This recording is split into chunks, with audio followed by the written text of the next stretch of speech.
تو میرے social media کے ناظرین اکرام، میں ان سے یہی پوچھنا چاہتا ہوں، تو ادھر ادھر کی نہ بات کر، یہ بتا کہ قافلہ کیوں لٹا؟ مجھے رہزنوں سے غرض نہیں، میری رہبری کا سوال ہے۔ پڑھتا ہوں تو کہتی ہے یہ خالق کی کتاب ہے، مثل یہودی یہ سعودی بھی عذاب۔ اس قوم کے بارے میں قمر کیا لکھے، کعبے کی کمائی سے جو پیتے ہیں شراب۔ حضرات، یہ سعودی بمعنی یہودی یہ کبھی مسلمانوں کے نہیں ہو سکتے، کبھی قوم مسلم سے ان کو ہمدردی نہیں حاصل ہو سکتی۔ اور یہ ہندوستان کے خانقاہی جو سینہ ٹھوک کر کے کہتے ہیں کہ ہم غریب نواز کی اولاد ہیں، سینہ ٹھوک کر کے کہتے ہیں ہم بدیع الدین قطب المدار زندہ شاہ مدار کی اولاد ہیں، ہم بابا فرید الدین کی اولاد ہیں، ہم فلانا بزرگ کی اولاد ہیں، فلانا بزرگ کی اولاد ہیں، فلانا بزرگ کی اولاد ہیں۔ میرے بھائیو، اے سید زادو، اے حرام زادو، تم شیطان کی اولاد ہو، تم شیطان کی اولاد ہو۔ ثبوت کیا ہے؟ ثبوت مانگتے ہو تم سے، مجھ سے؟ میرے بھائیو، ثبوت یہی ہے کہ تم جس طریقے سے سلمان بن عبدالعزیز یہ کہتا ہے کہ میں خادم الحرمین شریفین ہوں، وہ خادم الحرمین شریفین نہیں ہو سکتا۔ جس طریقے سے آج تم یہ کہتے ہو کہ ہم صاحب سجادہ ہیں، میرے بھائیو اب یہ دیکھو، تم صاحب سجادہ ہو تو آج تم اپنے سجادہ ہونے کا ثبوت دو۔ میں تم سے سرٹیفکیٹ مانگتا ہوں، اور یہ پھر تم نے قوم کو برباد کیا، ہلاک کر کے رکھ دیا۔ اس کا ذمہ، یہ قوم کی بربادی اور ہلاکی اور تباہی اور بربادی، یہ اس کا سہرا کس کے سر پہ رکھیں گے؟ اس کا بوجھ یہ کس کے سر پہ جائے گا؟ آج دیکھو میرے بھائیوں، عرس بازی کے ذریعے سے میں نے آپ کو نقصان بتا، میں نے محرم بازی کے ذریعے سے میں نے آپ کے سامنے نقصان رکھے۔ اب طلبہ اکرام، اے سوشل میڈیا کے ناظرین اکرام، آپ یہ بات سمجھیے حضرات، کہ آپ جانتے ہیں محرم بازی کے علاوہ عرس بازی اور ہمارے عرس بازی کے ذریعے سے یہ کتنا بڑا نقصان ہو رہا ہے۔ حضرات دیکھیے، سب سے بڑا نقصان جو ہمارا عرس بازی سے ہوتا ہے، ہم ساتھ ہی ساتھ محرم بازی کے ساتھ میں طلبہ اکرام اور سوشل میڈیا کے ناظرین اکرام آپ کو یہ بھی بتاتے چلتے ہیں کہ ہمارا محرم بازی کے ساتھ ساتھ میں عرس بازی کے ذریعے سے، 12ویں شریف کے ذریعے سے، ہم 11ویں شریف کے ذریعے سے ہمارا اہل سنت والجماعت کا کتنا بڑا نقصان ہو رہا ہے۔ حضرات توجہ فرمائیے، سب سے بڑا نقصان روپیہ کا دیکھیے، روپیہ کا ہوتا ہے، جو غریبوں کا پیسہ ہوتا ہے، جو یتیموں کا پیسہ ہوتا ہے۔ ایک قوم کو نوجوان عیاشی کے لیے ایک غریب کی داڑھی پکڑ کر کے، ایک بادشاہ انسان کی داڑھی پکڑ کر کے اس سے کہتا ہے اے عرس بازی کے نام پہ چندہ دے۔ وہ بزرگ جس نے اسلام کو پھیلانے کے لیے، اسلام کی نشر و اشاعت کے لیے اپنے پیٹ پہ پتھر باندھے تھے۔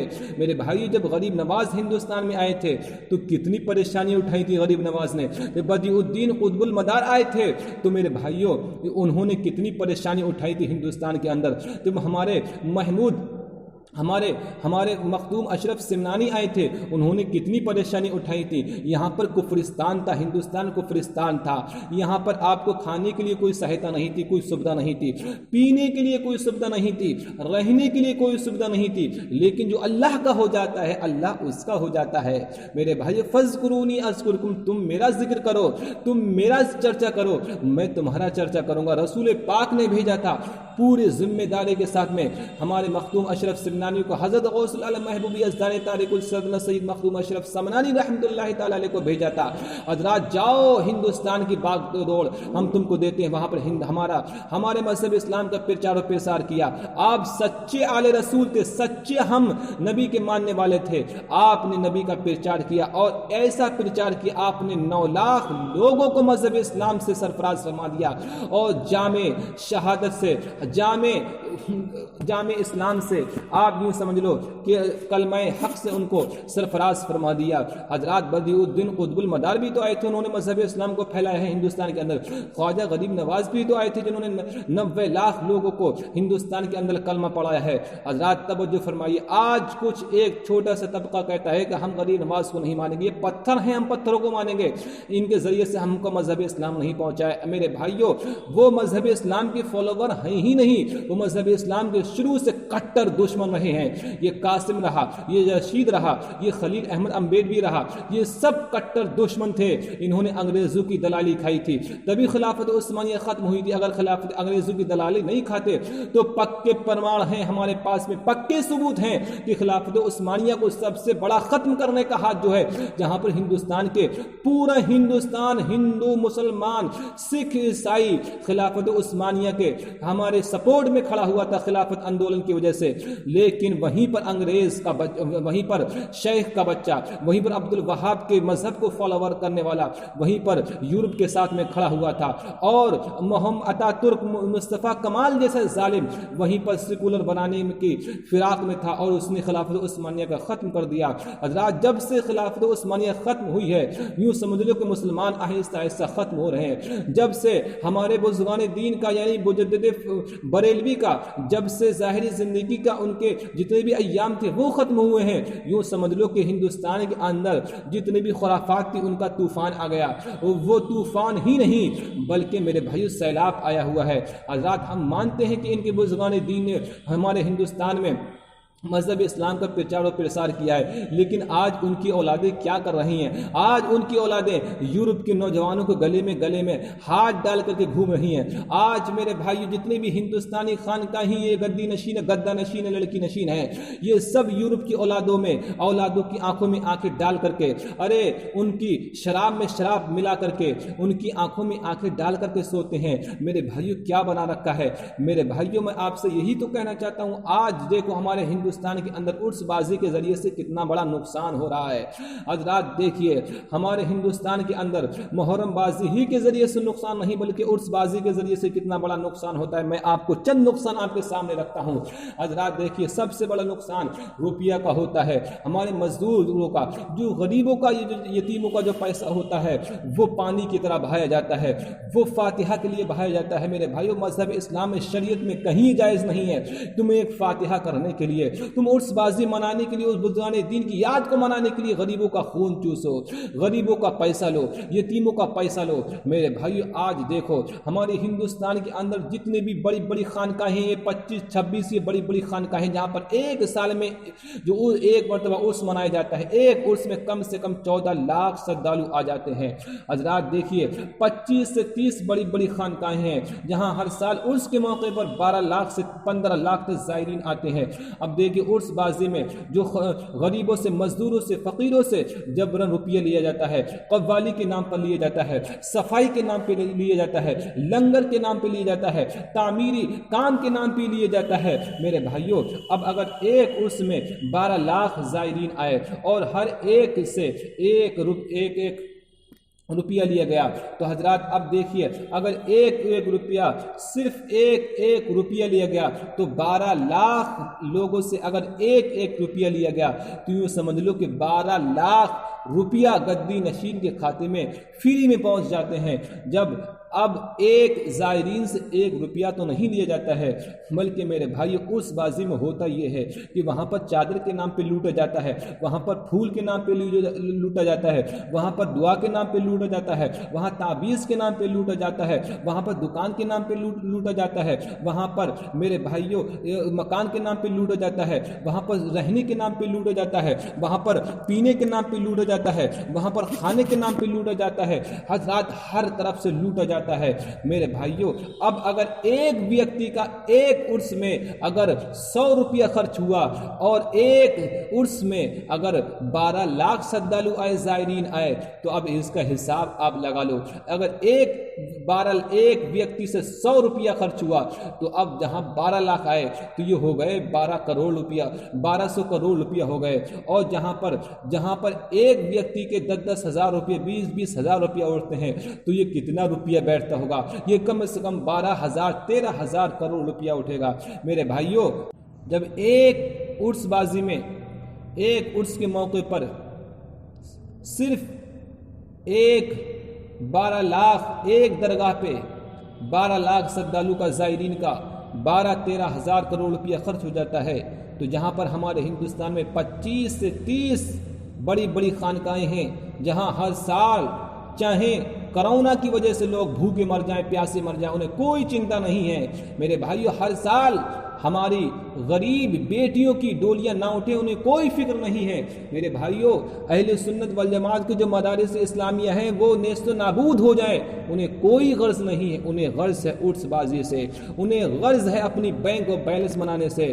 میرے بھائیوں، جتنی بھی سجادہ نشین ان کے ہندوستان میں مکان نہیں بلکہ آسٹریلیا میں ان کے مکان ہے، ان کے افریقہ میں مکان ہے، ان کے لندن میں مکان ہے، ان کی بڑی بڑی جو سپر پاور جو حکومتیں ہیں، رسیا رہی، چائنا رہی، اور جو بڑی بڑی اسلامی کنٹری نہیں بلکہ شیطانی کنٹری رہی، وہاں پر ان کی عیاش گاہ ہوتی ہیں۔ میرے بھائیوں، جو ہمارے ہندوستان میں 25 بڑی خانقاہیں ہیں برِ صغیر کے اندر، ان خانقاہوں کے ہر ایک خانقاہ کے بڑے بڑے یورپ کے جو امیر زادے ہیں، اور جو جس کو آپ کہیے جو سیٹ ہیں، جو کروڑ پتی ہیں، جو ارب پتی ہیں، ان سے کنیکشن ہوتا ہے۔ میرے بھائیوں، اس کنیکشن کے ذریعے سے وہاں پر عیاشیاں ہوتی ہیں، وہاں پر شراب خوری ہوتی ہیں۔ اسی لیے میں پھر وہی شعر پڑھتا ہوں تو کہتی ہے یہ خالق کی کتاب ہے، مثل یہودی سعودی بھی عذاب۔ اس قوم کے بارے میں قمر کیا لکھے کہ کعبے کی کمائی سے جو پیتے ہیں شراب۔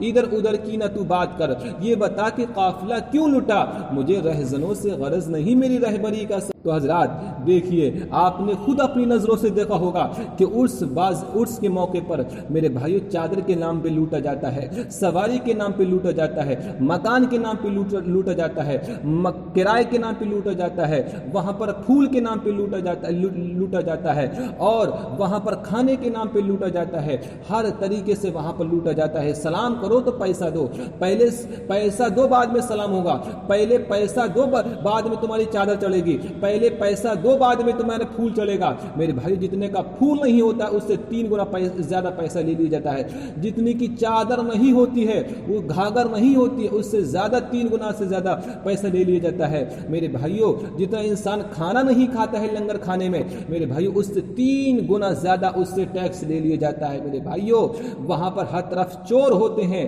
اعلیٰ حضرت نے تو یہ فرمایا تھا کہ سونا جنگل رات اندھیری چھائی بدلی کالی ہے، سونے والوں جاگتے رہیو، چوروں کی رکھوالی ہے۔ میرے بھائیوں، یہ جتنے بھی ہندوستان کے یہ سید زادے ہیں، یہ گدی نشی ہیں، عورت نشی ہیں، لڑکی نشی ہیں۔ میرے بھائیوں، آپ اگر یہ دیکھ لیجیے، آپ جھوٹ مانتے ہوں گے میری بات کو، آپ یہ دیکھ لیجیے، آپ اگر ایک عام انسان ہیں، لیکن آپ عام انسان ہونے کے ناطے اگر آپ ایک فاتحہ کرتے ہیں تو اہل سنت والجماعت میں یہ اصول بنا دیا ہے کہ جب بھی گاؤں میں کسی کا بھی برسی ہوگی، کسی کا بھی چہلم ہوگا تو اس سے ٹیکس لیا جاتا ہے، اس سے جبرن کھانا مانگا جاتا ہے، اور پہلے اس کو کچھ مہمان لوگ اس کو پھل دیتے ہیں تو اس کے گھر پہ اتنے پھل جمع ہو جاتے ہیں، میرے بھائیوں وہ پھل سڑ جاتے ہیں، لیکن وہ غریبوں کے منہ نہیں لگتے ہیں، لیکن بیچارے اس کا بھی خون چوستے ہیں۔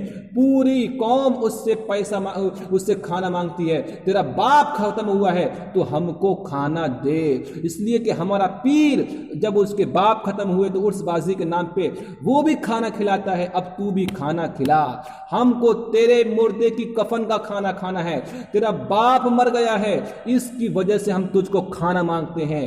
میرے بھائیوں، مر جاؤ، چلو بھر پانی میں ڈوب کے مر جاؤ، تم مردوں کی ہڈیوں کو کھانا کھاتے ہو، تم کفن کا کھانا کھاتے ہو، تم اس کے نجاست کا کھانا کھاتے ہو۔ میرے بھائیوں، تم ظالم ہو، جابر ہو، تم ایک مردے کا کھانا کھا جاتے ہو، تمہارے دل سیاہ ہو گئے۔ کیوں تم کھا سکتے ہو؟ کیونکہ تمہارا پیر اپنے عرس بازی کے نام پہ، اپنے جس کی گدی پہ بیٹھا ہے اس کے نام پہ وہ اپنی بینک کو بھرتا ہے، 12 ہزار کروڑ روپیہ اپنی جمع کر لیتا ہے وہ ایک عرس بازی میں، تو اس کا مرید کیوں نہیں کرے گا؟ میرے بھائیوں، کیا بنا دیا ہے؟ آپ کا بھائی اگر گھر میں پڑا ہوا، آپ اسے کہو گھر میں بھوکا مر جائے گا لیکن اس کا گوشت نہیں کھا سکتا ہے، لیکن یہ قوم ہے پہلے تو تجہید و تفکین کر دیتی ہے، لیکن بعد میں کیا ہوتا ہے؟ بعد میں اس کی پوری بستی آ جاتی ہے، تو کھانا دے، تو پانی دے، تو اس کے نام پہ تیرا باپ مرا ہے، ہم نے تجہیز و تکفین کی ہے، تو کھانا دے، تو پانی دے، تو ہم کو اناج دے۔ پہلے تو ہم نے صرف 1 کوئنٹل اناج دیا تھا، تو آج پوری بستی کو کھانا کھلا۔ میرے بھائیوں، یہ شیطانی رسمیں کہاں سے پیدا ہو گئیں؟ یہ تم شیطان بن گئے ہو یا انسان ہو؟ انسان کی صورت میں شیطان ہو میرے بھائیوں، یا ایسی رسمیں ہندوستان کے اندر پیدا ہو چکی ہیں کہ مرنے پہ لوگ کھانا کھاتے ہیں، مرنے پہ لوگ خوشی مناتے ہیں۔ کون نہیں جانتا ہے کہ عرس بازی محرم کیوں منائے جاتے ہیں؟ ہر نوجوان جانتا ہے کہ امام حسین کی شہادت ہوئی تھی، تب میرے بھائیوں یہ عرس منائے، یہ فاتحہ کی جاتی ہے 10 محرم میں۔ لیکن اس میں قوم کا نوجوان عیاشی کرنے کے لیے، جوا کھیلنے کے لیے، شراب پینے کے لیے غریب سے پیسہ لیتا ہے، یتیم سے پیسہ لیتا ہے۔ تو ہم کو پیسہ دے، ہم کو شراب پینی ہے، تو ہم کو پیسہ دے۔ جس طریقے سے ہمارے قوم کا چودھری قوم کا سرپنچ کہتا ہے تیرا باپ ختم ہوا ہے، اس کی وجہ سے ہم نے تجہیز و تکفین کی، اس کی وجہ سے کھانا کھلا، ہم کو پانی پلا، ہم کو پوری بستی کو 1 کوئنٹل گوشت کھلا۔ میرے بھائی جبرن لیتے ہیں، جبرن اس سے کھانا لیتے ہیں۔ میرے بھائیوں، میں کہنا چاہتا ہوں تم انسان بن گئے ہو جانور۔ اگر تم کسی مردے کو کھا لیتے تو میں کچھ نہیں کہتا، لیکن تم مردوں کی ہڈیوں کو کھا گئے، مردے کی صاحب خانہ کو کھا گئے، اس کے بینک بیلنس کو کھا گئے۔ میرے بھائیو 40 ہزار 50 ہزار روپیہ اٹھ جاتا ہے میرے بھائیو ایک عرس کے موقع پر نہیں بلکہ برسی کے موقع پر، اور ایک عرس کے موقع پر 12 ہزار 13 ہزار کروڑ روپیہ خرچ ہو جاتا ہے۔ کیا ضروری ہے میرے بھائیوں؟ وہ قوم تباہ و برباد تو خود ہی ہو جائے گی جو عرس بازی کے نام پہ عیاشی کرتی ہو، چہلم بازی کے نام پہ عیاشی کرتی ہو، میرے بھائیو محرم بازی کے نام پہ عیاشی کرتی ہو۔ ایک اندھا انسان، اس سے پوچھو تیرا بھائی پڑا ہوا ہے، جا کھا لے، تیرا پیٹ بھر جائے گا، مر سکتا ہے مگر اپنے بھائی کو نہیں کھا سکتا۔ لیکن وہی بھائی کہ جب تجہیز و تفکین ہو جاتی ہے تو پوری بستی اس پہ ٹوٹ پڑتی ہے۔ میرے بھائیو، آپ نے دیکھا ہوگا کہ جب کوئی ہمارا جانور مر جاتا ہے ہندوستان میں تو جانور پہ جب اس کو پھینک آتے ہیں شمشان گھاٹ میں تو اس پہ پرندے ٹوٹ پڑتے ہیں، اس پہ درندے ٹوٹ پڑتے ہیں۔ لیکن وہیں پر ایک قوم کا ایک ویکتی جب ختم ہو جاتا ہے تو پوری قوم بستی اس پہ ٹوٹ پڑتی ہے اور کہتی ہے تو ہم کو کھانا دے، تیرا باپ مرا ہے تو ہم کو کھانا دے۔ میرے بھائی، تم مردوں کو کھا لو تو میں کچھ نہیں کروں گا، تاکہ اس صورت میں تم شیطان بن جاؤ گے، درندے بن جاؤ گے۔ لیکن اس صورت میں تم غریب کا پیسہ کھاتے ہو، یتیم کا پیسہ کھاتے ہو، مسکین کا پیسہ کھاتے ہو اور کہتے ہو تو ہم کو کھانا دے، تیرا باپ مرا ہے، تیرا بھائی مرا ہے، ہم کو کھانا دے۔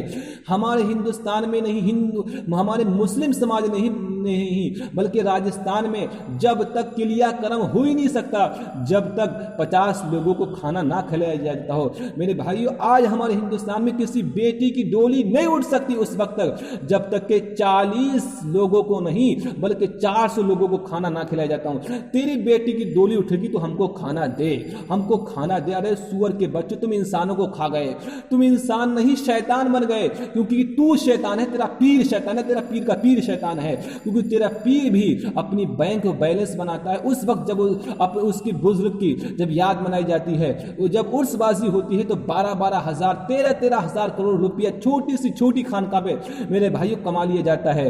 لیکن میرے بھائیوں، تب اس کے بھگت ہیں 12 کروڑ بھگت ہیں، 13 کروڑ بھگت ہیں، انڈ بھگت ہیں میرے بھائیوں۔ تب جب ان کی برسی ہوتی ہے، جب ششماہی منائی جاتی ہے، جب ان کا 20واں منایا جاتا ہے تو پوری بستی ٹوٹ پڑتی ہے کہ تیرا پیر عرس بازی کے نام پہ، برسی کے نام پہ ہر سال کھاتا ہے۔ اگر 720واں عرس ہے مخدوم پاک کا یا 786واں عرس ہے معین الدین چشتی کا تو 786 کے نام پہ ہر طرف لوٹ کھسوٹ ہوتی ہے کہ 12,000 کروڑ روپیہ ہم جمع کیسے کرنا، ایک عرس بازی میں ہمیں 13,000 کروڑ روپیہ جمع کرنا ہے، ہم کو 17,000 کروڑ روپیہ جمع کرنا ہے۔ وہ پیسہ کہاں سے آئے گا؟ وہ غریبوں کا پیسہ ہوتا ہے، وہ مسکینوں کا پیسہ ہوتا ہے۔ کس کے نام پہ؟ معین الدین چشتی کے نام پہ غریبوں کا خون چوسا جاتا ہے۔ غریب نواز کے نام پہ صرف اس احسان کے غریب نواز نے ہم کو کلمہ پڑھا دیا تھا، کچھ نہیں لیا تھا کہ ہم آج ان کی اولاد ہیں، تم سے ٹیکس مانگ رہے ہیں کلمہ پڑھانے کا، ہم تو احسان ہیں۔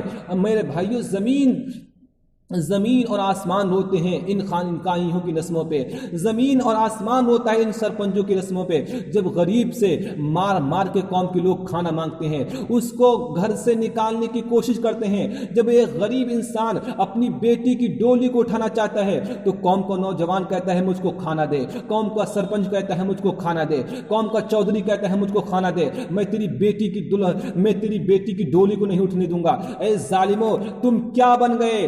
پڑھتا ہوں تو کہتی ہے یہ خالق کی کتاب ہے، مثل یہودی بھی سعودی بھی عذاب۔ اس قوم کے بارے میں کمر کیا لکھے؟